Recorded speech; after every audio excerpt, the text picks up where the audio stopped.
একদিন আপনি মারা যাবেন, কিন্তু তারপর কি হবে? আপনার নাম থাকবে, কিন্তু আপনি আর থাকবেন না।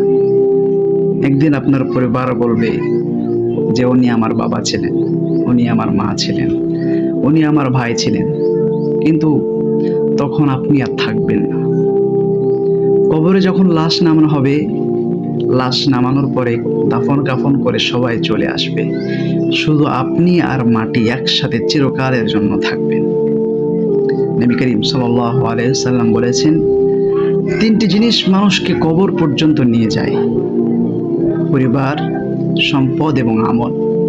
তবে দুইটি জিনিস ফিরে আসে, আর একটা জিনিস তার সাথে থেকে যায়, সেটি হচ্ছে আমল।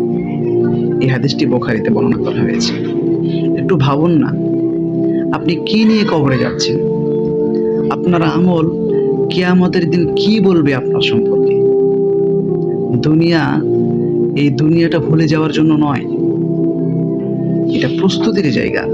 কারণ আমরা সবাই চলে যাব, কিন্তু এরপরে কি হবে, আমাদের অবস্থা কি হবে, আমরা কোথায় যাব, জান্নাতে নাকি জাহান্নামে, সেটাই হচ্ছে আসল প্রশ্ন।